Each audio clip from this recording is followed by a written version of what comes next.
নমস্কার বন্ধুরা, আমার ছোট্ট পরিবারে তোমাদের সবাইকে স্বাগত জানাই। আশা করি তোমরা সবাই খুব ভালো আছো। আজকে আমি তোমাদের জন্য নিয়ে এসেছি একটা টেস্টি রেসিপি। এটা হচ্ছে সজনে ডাঁটার ভাজা, মশলা দিয়ে ভাজা।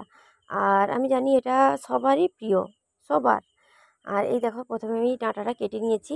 কেটে আমি অল্প লবণ ও হলুদ দিয়ে এটা আমি সেদ্ধ করে নিচ্ছি।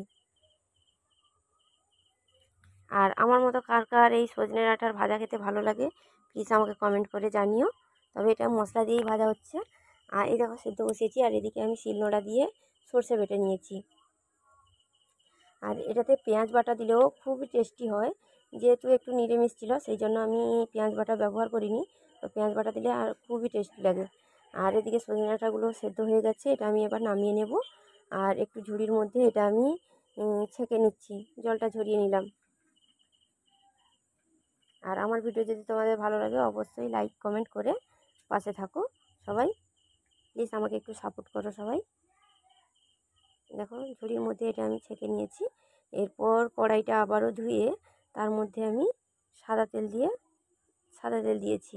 এই যে কড়াই বসিয়েছি, কড়াই গরম হয়ে গেছে, এর মধ্যে আমি সাদা তেল দিলাম। আর সজনে ডাঁটা কিন্তু শরীরের পক্ষে খুবই উপকারী। তোমরা প্লিজ এটা খেতে পারো সবাই, কোনো সমস্যা নেই।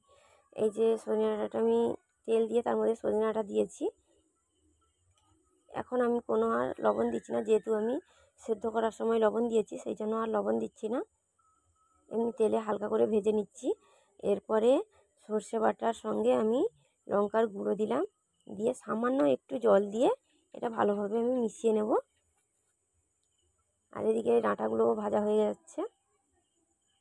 এর মধ্যে আমি সর্ষে বাটার জলটা আমি ঢেলে দেব।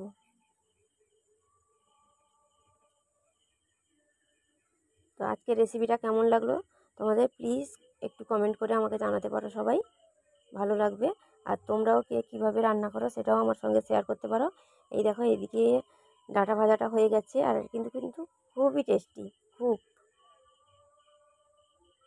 এর সঙ্গে আরও যদি পেঁয়াজ বাটা পড়তো আরও খুব ভালো লাগতো, যেহেতু আমার একটু নিরামিষ ছিল সেই জন্য আমি পেঁয়াজ বাটা ব্যবহার করিনি। তো তোমরা সর্ষের সঙ্গে পেঁয়াজ দিবে, খুব ভালো লাগবে। এইদিকে আমার ভাজা হয়ে গেছে। আর আমার ভিডিও যদি তোমাদের ভালো লাগে অবশ্যই একটা লাইক কমেন্ট করে যেও প্লিজ, পাশে থেকো সবাই। আর তোমাদের কার কার এরকম মশলা দিয়ে সজনে ডাঁটা ভাজা ভালো লাগে আমাকেও জানাতে ভুলো না কিন্তু। এই যে রেডি আমার সজনে ডাঁটার ভাজা। আজকের মতো এই পর্যন্ত, টাটা। আসছি, সবাই খুব ভালো থেকো, সুস্থ থেকো। আবার আসবো পরের অন্য একটা ভিডিও।